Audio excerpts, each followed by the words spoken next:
దేశ రాజధాని ఢిల్లీలో మరోసారి రాజకీయ ఉద్రిక్తత నెలకొంది. పార్లమెంటు వర్షాకాల సమావేశాల వేళ కేంద్ర ప్రభుత్వంపై ఒత్తిడి పెంచేందుకు కాక్రోచ్ జనతా పార్టీ చలో పార్లమెంట్ కార్యక్రమానికి పిలుపునిచ్చింది. జంతర్ మంతర్ నుండి పార్లమెంట్ వైపు ర్యాలీగా వెళ్లేందుకు ప్రయత్నించిన పార్టీ కార్యకర్తలను పోలీసులు అడ్డుకోవడంతో ఉద్రిక్తత పరిస్థితులు ఏర్పడ్డాయి. ఆందోళనకారుల్ని చెదరగొట్టేందుకు పోలీసులు లాఠీ చార్జ్ నిర్వహించారు. ఈ కార్యక్రమాన్ని దృష్టిలో ఉంచుకొని గత 2 రోజులుగా జంతర్ మంతర్ పరిసరాల్లో భారీ భద్రతా ఏర్పాట్లు చేశారు.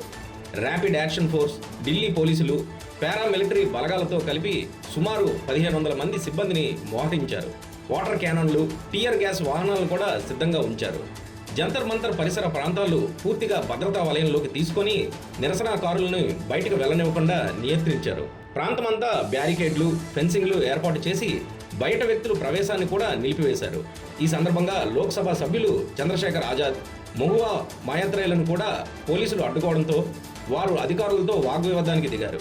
అనంతరం ఆజాద్ ఆమరణ నిరాహార దీక్ష చేస్తున్న అభిజిత్ కలిసి సంఘీభావం ప్రకటించారు. న్యూఢిల్లీ జిల్లా పరిధిలో బిఎన్ఎస్ సెక్షన్ 163 అమల్లో ఉందని అధికారులు వెల్లడించారు. ఈ నిబంధనల ప్రకారం 5గురికి మించి ఒకే చోట గుమికూడడం చట్టవిరుద్ధం. ఆంక్షలను ఉల్లంఘిస్తే నిరసనలు చేపడితే కఠిన చర్యలు తీసుకుంటామని పోలీసులు హెచ్చరించారు. ప్రస్తుతం జంతర్ మంతర్లో మాత్రమే శాంతియుత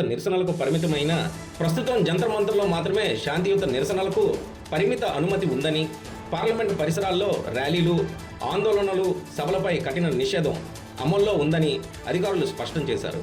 వర్షాకాల సమావేశాల సందర్భంగా ప్రజాప్రతినిధులు, విదేశీ రాయబారులు ప్రభుత్వ కార్యాలయాల భద్రతకు అత్యధిక ప్రాధాన్యం ఇస్తున్నామని పేర్కొన్నారు.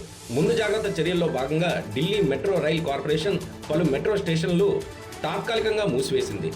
జన్పథ్, రాజీవ్ చౌక్, పటేల్ చౌక్, సెంట్రల్ సెక్రటరియేట్, సేవా తీర్థ్ మెట్రో స్టేషన్లు తదుపరి ఆదేశాలు వచ్చే వరకు మూసివేస్తున్నట్టుగా అధికారులు వెల్లడించారు.